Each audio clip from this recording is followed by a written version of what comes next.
Relation पढ़ेंगे। आज के इस लेक्चर में हम रिलेशन पढ़ेंगे किसकी, फोर्स एंड मोमेंटम की। आज के इस टॉपिक में हम रिलेशन पढ़ेंगे, फोर्स एंड मोमेंटम के आपस में क्या रिलेशन है, इसको तो नहीं यूज करते बच्चों। अब देखो, आपको इसके रिलेशन से पहले मोमेंटम का पता होना चाहिए, फोर्स का पता होना चाहिए। फोर्स और मोमेंटम दोनों का पता होना चाहिए। उसके बाद न्यूटन सेकंड जो मोस्ट इंपॉर्टेंट है आपके लिए बच्चों, जो बोर्ड के लिहाज से लॉन्ग के पैटर्न में बहुत ज़्यादा इंपॉर्टेंट है, उसका आपको पता होना चाहिए। तो उसको थोड़ा सा दोहराते रहेंगे, इसको भी दोहराएंगे, हम थोड़ा सा रिपीट करेंगे ताकि हमारी जो रिलेशन है वो अच्छे से हो जाए। अच्छा बच्चों, क्या है जी, ये देखें, रिलेशंस बाद में करते हैं, पहले हम देखते हैं फोर्स क्या है। हमने कहा था कि अगर बॉडी मूव कर रही है उसको रोकने के लिए, अगर कोई बॉडी रुकी हुई है तो उसको मूवमेंट में, मोशन की हालत में लाने के लिए जो चीज़ की ज़रूरत होती है उसे फोर्स कहते हैं। जिस चीज़ की हमें ज़रूरत होती है उसको क्या कहते हैं, फोर्स कहते हैं। उसके अलावा फोर्स वेक्टर क्वांटिटी यानी इसके लिए डायरेक्शन देनी लाजमी है। मिसाल के तौर पर ये मार्कर है, ये रुका हुआ है, अगर मैं इधर से इसको फोर्स लगाऊं तो जिधर से फोर्स लगेगी ये उस ही की तरफ जाएगा, यानी फोर्स के लिए डायरेक्शन लाजमी है। अगर ऑब्जेक्ट इधर रखा हुआ था, इसको मूव किया तो मेरी फोर्स की डायरेक्शन भी अपवर्ड थी और ये मूव भी अपवर्ड ही किया। मोमेंटम क्या था, product of mass and velocity, the quantity of body possessed, product of mass and velocity, और फोर्स क्या थी, F इक्वल टू m है। यानी किसी जिस्म पे फोर्स लगाएंगे तो वो जो प्रोडक्ट होगा मास का वो एक्सेलरेट करेगा। इसी तरह जब मोमेंटम प्रोड्यूस करेगा वो product of mass velocity produce करेगा। ये दोनों का हमें आपस में रिलेशन बनाना है, और आप देखिएगा कि जो चेंज ऑफ मोमेंटम है वो इक्वल टू होगा F के, यानी चेंज ऑफ मोमेंटम वो किसके इक्वल होगा, F के। चलो अब हम अपने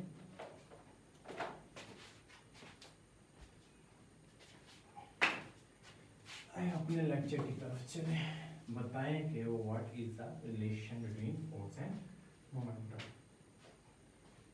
इसकी पहले स्टेट लिख लें, क्या कहता है स्टेट, स्टेट कह लें, ये तो लिखता ही नहीं अबाउट स्टेट। क्या कहता है जी, क्या कहता है जी, ये कहता है जी the rate of change in momentum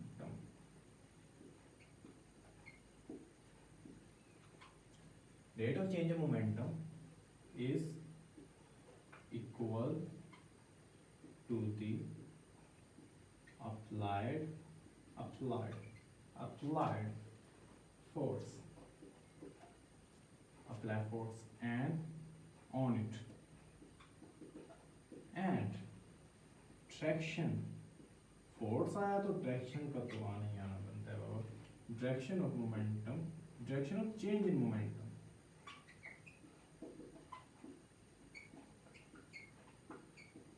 वो किसके इक्वल होगा, is the direction of the force.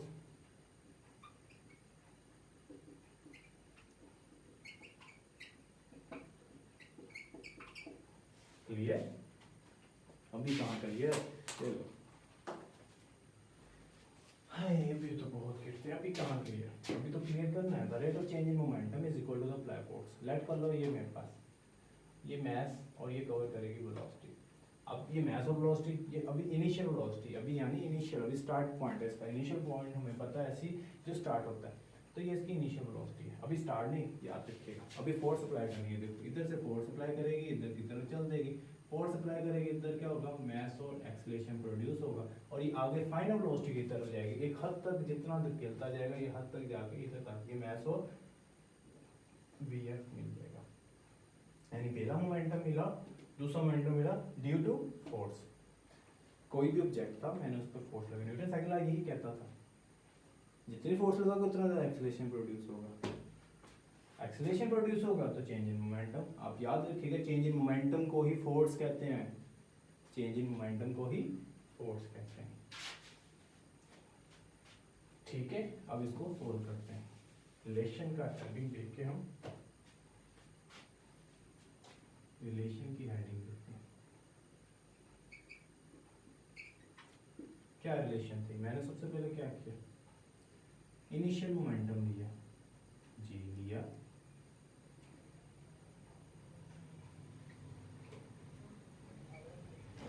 किसके इक्वल आता है initial momentum, p initial is equal to m b i initial था। मैथ एक ही था दोनों, लेकिन जब वेलोसिटी में चेंज हुई इनिशियल से फाइनल तक गई, यानी स्टार्ट पॉइंट से फाइनल पॉइंट पे चलेगी। इसी तरह जो फाइनल आती है मेरे पास,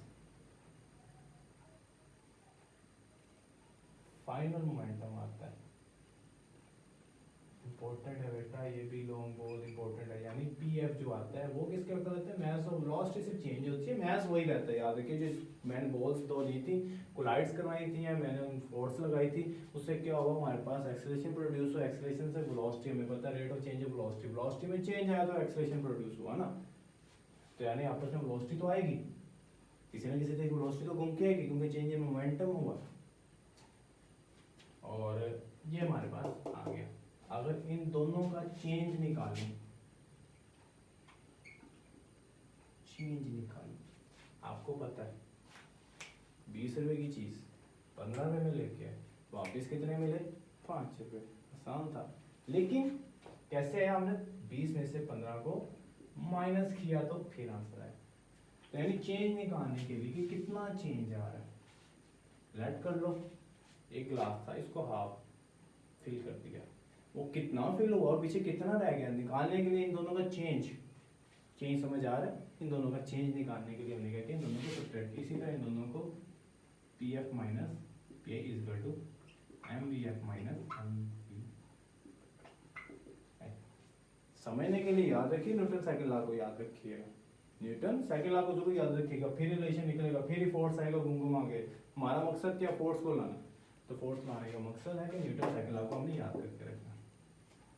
तो p F minus P i is equal to, दोनों में कॉमन क्या चीज है, एम, मैं तो आएगा ना बाबा, हाय एम बी आई। यहाँ तक क्लियर आई थिंक। आगे भागे आगे के लिए इसको रेस करने लगा हूँ, आपने लिख लिया योगा।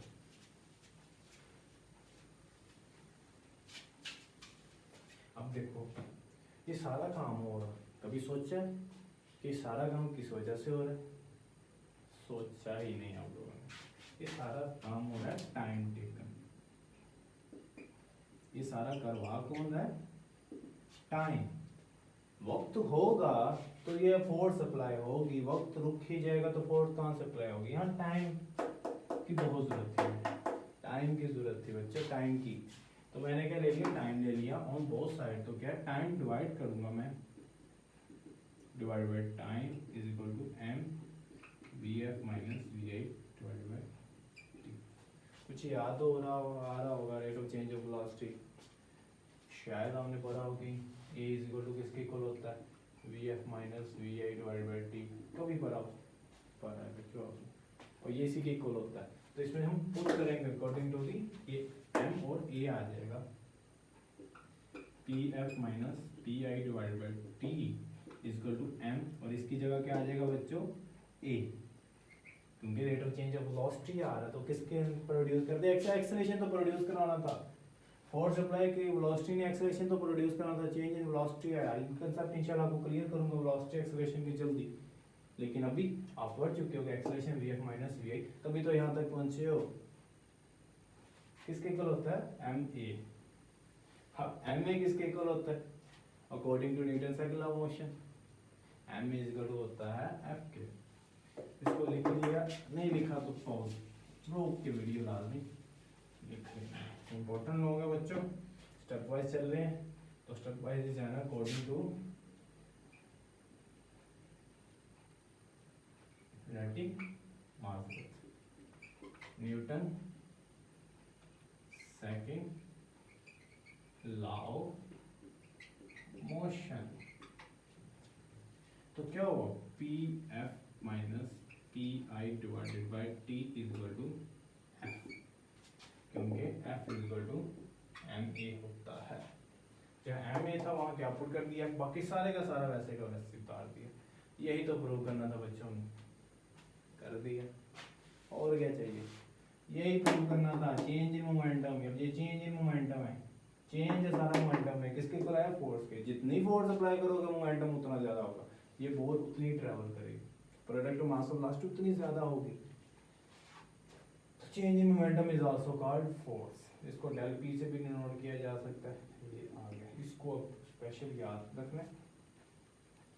और नेक्स्ट टॉपिक में इंशाल्लाह जो बहुत ज़्यादा इंपॉर्टेंट है, जो मजमूआ है आपके लोगों का बोर्ड का बहुत ज़्यादा इंपॉर्टेंट है, तो करना क्या है, अब मुझे इजाज़त दीजिए, जज़ाकल्लाह।